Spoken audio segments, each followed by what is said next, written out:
Hello, lovelies. Welcome back to Zini's Corner. It's another exciting episode of how to secure an international academic scholarship. In my previous video, I started this series as part one, and today we are going to continue that same series in part two. If you are just seeing this face for the first time, my name is Ezine. I often talk about personal and career development and, edutainment topics in between, all those topics that you listen to, you have fun, but at the same time, you get something out of it. So if you are just coming here for the first time, please do consider subscribing, stick around. I am super sure that you'll find it impactful here. And to my existing subscribers, thank you so much for being on this journey with me so far. Thank you for watching my videos, and I hope you do enjoy this part two of how to secure an academic international scholarship. So having said that, let's get to today's topic. So in my previous video, in the part one of this series, if you haven't seen it, please do consider seeing it it's in the channel.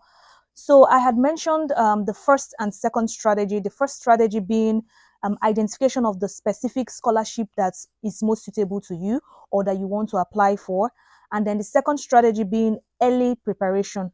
Now on to the third, fourth, and fifth strategy. And for the third strategy, it's building your CGPA and extracurricular activities. It sounds right, right? So building your CGPA, that is already self-explanatory, but I'm going to still elaborate on that. You have to be super intentional with coming out with a strong CGPA. If you cannot make a first class, please find yourself in a 2-1. If you cannot make a 2-1, let's say as bad as it is, just land on a at least high 2-2, right? Coming out with a first class or a very strong 2-1 or even a very, a still a high 2-2 gives you a very strong chance of being accepted into a scholarship. As a student or as someone who is currently running maybe a BSc program and hopes to get a master's scholarship, or you're currently doing a master's program and hopes to use a scholarship for a PhD, or you're even a high school student currently in high school and hoping to use a scholarship to do your undergrad, you need to study.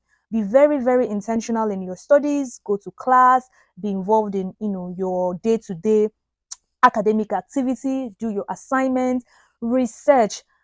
Do not, I feel like people sometimes people might just leave their academic learnings just to what is being taught in class.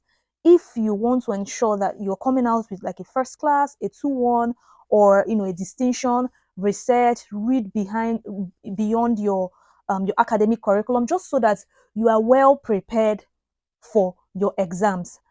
And another suggestion, another little suggestion I can tip in for just general studying is, if you can make everyday studying a habit, you don't necessarily have to wait till exam period to start doing till daybreak to study. I feel like if you can generally just read one page of everything that is being taught to you daily, I feel like that makes a lot of difference for your exam preparations in rather than just waiting till when it's time for exam and then you start trying to cover all your curriculum and just doing till daybreak. I feel like that makes it easier to study. So having said that, high CGPA is super important for your chances of getting a scholarship. Then let's get on to the extracurricular activity. This is also very important. Now, I have spoken about high CGPA. Some people might ask, what is extracurricular activity? So extracurricular activities are those non-academic activities that you also get involved with. It could be internship, it could be school sports, it could be volunteering, it could be community work, it could be anything. It could be even sometimes starting a business as a student. Of course, not any type of business, but essentially just doing something that kind of connects you to your future goal. Let's say, for example, a you want to be let's say a chef, right? You want to be a professional chef. You hope to get maybe some kind of a catering scholarship, and as a student you've already like started, like, let's say, a small catering business. In the future, when you have kind of scholarship, let's say, that is in line with catering, that small business you started at as a student would can eventually count as an extracurricular activity. I don't know if that makes sense. So essentially what this means is that anything, any activity, non-academic activity that you're involved in as a student that kind of aligns with your future goals, maybe not even aligning with your future goal, but essentially the summary of what extracurricular activities are. You can have things like school sports. Some people have found themselves getting scholarship because they were very good at athletics. It can be volunteering, as I've said earlier.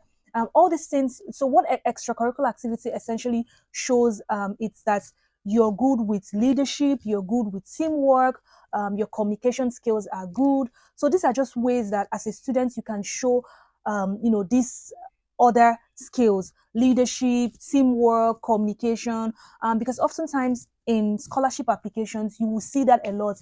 How do you demonstrate leadership? How do you demonstrate teamwork? So through by applying or by having lots of extracurricular activities to back your application, these are ways you can really demonstrate that you're a good team player, you're a good you can be a leader, you're a good leader, you care about maybe your impact, your community, sorry, or you're involved with social impact work. So generally extracurricular activities are very, very important in boosting your chances for a scholarship. Now, let's move on to point four.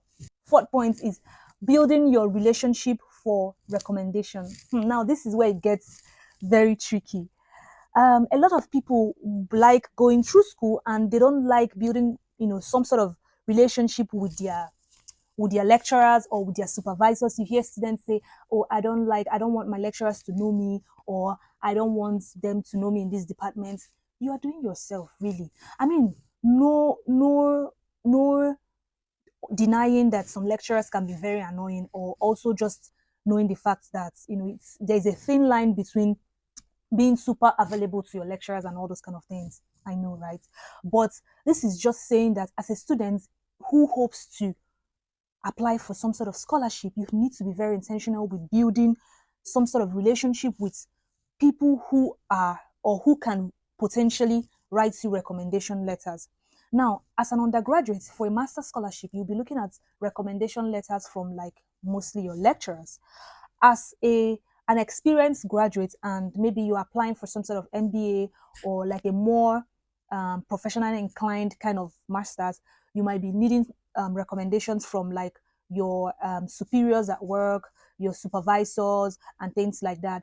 So when you need to identify who are your potential recommenders and start building that relationship.